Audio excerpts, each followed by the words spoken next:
During their training, medical residents learn countless techniques, surgery, and procedures, which they'll later use to save lives.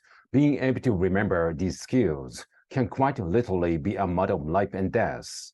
With this in mind, a 2006 research study took a class of surgical residents learning to suture arteries and split them into two groups, each receiving the same study materials, but one group implemented a small change in how they studied them. And when testing 1 month later, this group performed the surgeries significantly better than the other residents. We'll discuss the secret to the group's success, along with two other highly effective study techniques, which can be applied both in and out of the classroom. But to understand why these methods work, let's first unpack how the brain learns and stores information. Say you're trying to memorize the anatomy of the heart. When you're introduced to a new concept, the memory is temporarily encoded in groups of neurons in the brain area called the hippocampus. As you continue to learn about working on the heart in class and study in chambers for an exam, you reactivate these same neurons. This repeated firing strengthens the connection between the cells, stabilizing the memory. Gradually, the knowledge of the heart anatomy is stored long term, which involves another brain area known as neocortex. How information is transferred from short-term to long-term storage is still not completely understood, but it's thought to happen in between study sessions, and perhaps most crucially during sleep. Here, the new knowledge is integrated with other related concepts you already know, such as how to measure heart rate or the anatomy of other organs. And the process doesn't end there. Each time you recall heart anatomy, you reactivate the long-term memory, which makes it susceptible to change. The knowledge can be updated and strengthened and reintegrated with other pieces of information. This is where our first study techniques comes in.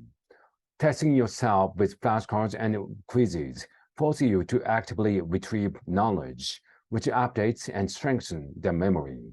Students often prefer other study methods, like rereading textbooks and highlighting notes, but these practices can generate a false sense of competence, since the information is right in front of you. Testing yourself, however, allows you to more accurately gauge what you actually know. But what if, while doing this, you can't remember the answers? Not to worry, making the mistakes can actually improve learning in the long term.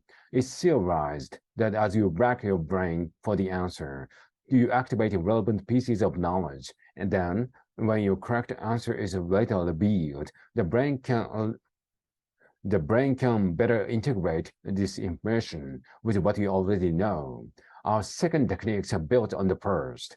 When using flashcards to study, it's best to mix the deck with multiple subjects. Interleaving or mixing the concept you focus on in a single session can lead to better retention than practicing a single skill or topic at a time.